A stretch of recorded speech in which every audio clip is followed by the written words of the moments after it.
दुनिया की सबसे हसीन और प्यारी और पवित्र धरती को प्रणाम करते हुए आप सबके इस गुरु माता पिता को प्रणाम करता हूँ। बच्चों, आपको ढेर सारा लाड प्यार और सब लोगों को सुबह की राम राम। जोर से बोला कीजिए राम राम। आज मैं जिस विषय पर बातचीत करने जा रहा हूँ वह विषय हम सबके जीवन से सीधा जुड़ा हुआ है और लगभग हर रोज हम लोगों के साथ कुछ ना कुछ ऐसी सिचुएशन आती है।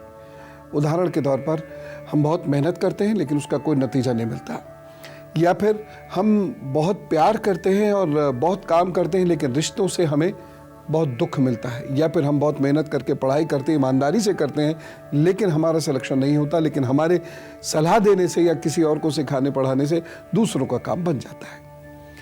ये कर्म हानि दोष होता है और ये हाथ पर भी परिलक्षित होता है। जिन लोगों के हाथ पर ये रेखाएं हों ऐसे लोगों को अपना जीवन बहुत सोच समझकर बिताना चाहिए। तो मैं आपको वह रेखाएं दिखाता हूं, यदि वह आपके हाथ में है उपाय भी बताऊंगा, और गुरु मंत्र में कर्महानि दोष से पीड़ित लोगों के लिए सबसे अच्छा उपाय क्या हो सकता है वह बताऊंगा। और यकीन जानिए, यदि आपने साल 2 साल उस उपाय को कर लिया तो जीवन पर्यंत यह दुख, यह योग आपको परेशानी कष्ट नहीं देगा। आइए चलिए शुरू करते हैं। है ना ये विचित्र बात, लेकिन ये ऐसा होता है। आप में से बहुत सारे लोगों के साथ ऐसा होता होगा कि बहुत मेहनत कर रहे हैं, पूरी ईमानदारी से काम कर रहे हैं लेकिन वो काम नहीं हो रहा, रिश्ते बिगड़ जाते हैं। मैं हाथ पर ऐसे योग दिखाऊंगा और यदि वो रेखाएं आपके हाथ में तो आप खुद ऐसी चीजों का अनुभव कर रहे होंगे कि जिसकी मदद कर रही उसी से 36 का आंकड़ा हो जाएगा। लेकिन मैं पहले आपको ये बताता हूं कि कर्महानि क्या, यानी जिस क्षेत्र में हम कर्म करेंगे उस क्षेत्र से हमें कुछ मिलेगा ही नहीं, तो क्या करेंगे फिर जिंदगी में? कहीं ना कहीं किसी न किसी क्षेत्र में तो काम करना ही पड़ेगा ना, ये सारी जिंदगी भटकते हुए निकल जाएगी। लेकिन उपाय से पहले ये बेहद जरूरी है कि हम ये जान लें हाथ में इसको देखेंगे कैसे। देखिए, अगर ये वाली उंगली आपकी आगे की ओर इस तरीके से मुड़ी हुई है, आगे की ओर बैंड हो जाती है और आगे की ओर बैंड होकर ये इससे चिपक जाती है जाकर सूर्य की उंगली से। ये कनिष्ठा है, इसे हम फिंगर ऑफ मर्क्यूरी बोलते हैं ज्योतिष की भाषा में। तो ये इससे जाकर चिपक जाती है। ये दोनों चीजें यदि आपके हाथ में हों, यानी ये आगे की ओर मुड़ी हुई हो और इससे मुड़ के चिपक जाए ऐसे करके, तो ऐसा व्यक्ति जिंदगी में न जाने कितने काम करेगा और किसी कार्य को पूर्णता नहीं दे पाएगा। जिस कार्य को सोचेगा कि ये मैं बेस्ट कर सकता हूं और उसको करना शुरू करेगा, कुछ समय के बाद उसी में वो हार जाएगा। सारी जिंदगी दूसरों पर डिपेंड रहना पड़ जाता है ऐसे में। एक और चीज यहां पर ये देखिए कि अगर आपके ये ऐसे रेखाएं ये बंधी हुई हैं, आप कर लीजिए कोई काम, सफल ही नहीं होंगे कभी भी। उसके बाद यदि आपकी इन उंगलियों के बीच में गैप बहुत है, ये गैप बहुत है, आप करिए मेहनत, कहीं कुछ आपको मिलेगा ही नहीं। जो मिल भी गया तो वह टिकेगा नहीं, आप वहीं ठन गोपाल। एक और चीज मैं आपसे यहां कहना चाहूंगा कि अगर ये वाली उंगली, ये इसका फर्स्ट फ्लैंज है, ये ऊपर से ऐसे टर्न हो जाए यहां और इससे आकर चिपक जाए, यहां टर्न होकर इससे आकर चिपक जाए, तो समझिए स्थिति और खराब हो गई। अब आप जिस चीज में बहुत मेहनत कर रहे हैं वो चीज हासिल ही नहीं हो रही।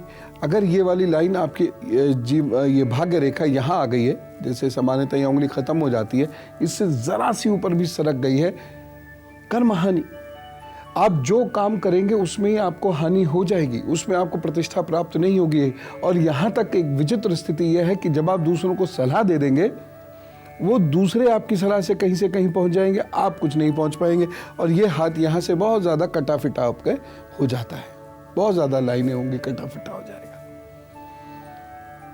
इसका उपाय है, उपाय क्या है? सलाह ही दीजिए, सलाह ही दीजिए, जीवन पर्यंत इसी को प्रोफेशन बना लीजिए। और यदि आपके हाथ के बीचों बीच गड्ढा जैसा आ जाता है, जिसे मैं राहु का गड्ढा बोलता हूं, सलाह ही दो। आपको वकालत का प्रोफेशन या आपको किसी भी फील्ड के एडवाइजर का, कंसल्टेंट का, काउंसलिंग का, यही प्रोफेशन कुछ दे सकते हैं। अन्यथा जहां आप कुछ बना लेंगे वो ढह जाएगी जगह, या कहीं नौकरी करेंगे हो जाएगी परेशानी। ये हमारा सूर्य, ठीक है, ये अनामिका उंगली इसको हम बोलते हैं। यहाँ पर एक रेखा इस प्रकार से निकली, लंबी निकल गई, बीच में से टूट गई और ये इस तरीके से कुछ हिस्सों में ये बट गई, या ये दो हो गई और ऐसे बट गई। ये यदि हाथ में है तो ये मान के चलिए कि रिश्तों का यश नहीं मिलेगा आपको। ऐसे बड़े भाई अपने छोटे भाई बहनों को पिता बनकर पालते हैं, या ऐसी बड़ी बहन अपने छोटे भाई बहनों को माँ बनकर पालती है, उसके लिए जीवन सेक्रीफाइस कर देते हैं, या ऐसी भाभी अपने ननद देवर को माँ बन के पालती है, सेक्रीफाइस करती है, अपने बच्चों का सेक्रीफाइस, अपने बच्चों के सुख तक को सेक्रीफाइस कर देती है, पति पत्नी दोनों सब कुछ सेक्रीफाइस करते हैं। लेकिन इन सभी परिस्थितियों में अंत में क्या मिलता है? कुछ भी नहीं, प्रशंसा और प्यार भी नहीं।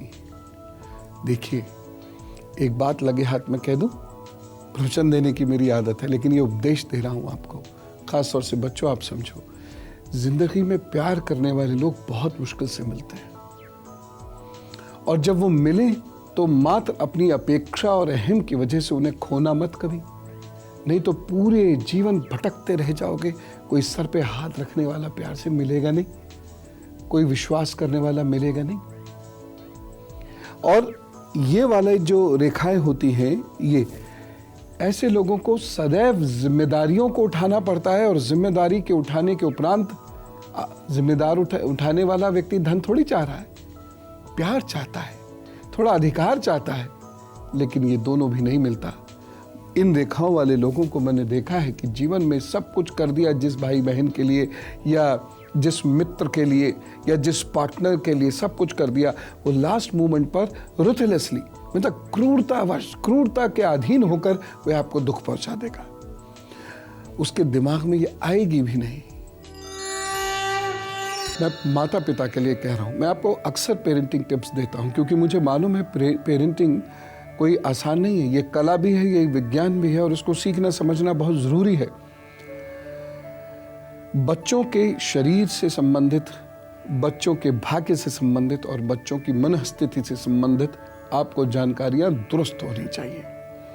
अब देखो, आपके बच्चे के हाथ में यदि ऐसे बट गई और दूसरी चीज ये रेखा ऐसे ऐसे होकर यहां पहुंच गई, ये फर्स्ट फिंगर है, तर्जनी, क्या होगा ऐसे बच्चे का? ये बृहस्पति का पर्वत है, ये दबा हुआ है, ये दबा हुआ है, सबसाइडेड है, दबा हुआ है। क्या होगा ऐसे बच्चे का? ईमानदारी उसमें होगी, पढ़ने की इच्छा भी होगी, मेहनत भी करेगा, एग्जाम से पहले बहुत मेहनत भी करेगा, लेकिन उसके मुकाबले 1/10 मेहनत करने वाले बच्चे भी उससे आगे निकल जाएंगे एग्जाम्स में, और ऐसा बच्चा एग्जाम्स में बहुत आगे नहीं जा सकता। ये कॉम्पिटिटिव एग्जाम्स में भी फेल कर जाता है। आईएएस के लेवल का ये बच्चा होता है, और इसे बहुत शुरुआत बहुत छोटी करनी पड़ती है, बाद में आगे निकल जाएंगे, ऐसा नहीं है कि बाद में आगे नहीं निकलेंगे, लेकिन ऐसी शुरुआत ना करनी पड़े तो उसके लिए क्या करें? जितनी मेहनत करते हैं वह तो करते रहें, साथ ही साथ गाय गुरु मंदिर की सेवा करनी शुरू कर दें, और सुबह शाम सूर्य का ध्यान करना शुरू कर दें, सूर्य क्रिया सीख कर, और फिर आप देखना जिंदगी में बहुत तेजी से आगे बढ़ते चले जाएंगे। और अब वक्त आता है गुरु मंत्र का। जिनके भी जीवन में कर्महानि दोष है, इन्हें गुरु के सानिध्य में सूर्य उपासना करनी चाहिए, इन्हें नियमित यज्ञ करना चाहिए और नियमित एक सेवा अवश्य करनी चाहिए। अगर ये जीवन का नियम बना लेंगे तो कर्महानि दोष सदा के लिए गायब हो जाएगा। जी हाँ, मैं दावे से कह रहा हूं इस बात को। अगर आपके जीवन में ये नियम बन गया, और ये जब नियम बनाए तो नियम की तरह चलना चाहिए, इस कठोर अनुशासन में ये नियम पूर्ण होना चाहिए, अनुष्ठान की तरह ये नियम पूर्ण होना चाहिए। आप देखिएगा, लोग आपकी प्रतिष्ठा को नमन करने लगेंगे, रिश्ते आपको मानना शुरू हो जाएंगे, और आप तरक्की करेंगे। हाँ, ये तो याद ज़रूर रखना ही पड़ेगा कि लोगों से यदि त्राण मिल रहा है तो वो कहीं ना कहीं मेरे पूर्व जन्म के ही संस्कार हैं, इसलिए उसे खुशी से स्वीकार कीजिएगा। कल हर दिन की तरह एक विशेष विषय लेकर मैं उपस्थित होऊंगा, और देखिए मैं पेरेंटिंग टिप्स आपको नियमित रूप से दिया करूंगा। वो आपकी ज़िंदगी के लिए बहुत आवश्यक होंगी, वो बहुत काम आएंगी। फिलहाल जो उपाय मैंने बताया है इसे गांठ बांध लीजिए, करना शुरू कर दीजिए, जिंदगी सुख से कटेगी। चलो, खुश रहिएगा और खुश रखिएगा। जरा जोर से बोलिए था, राम राम, नमस्कार।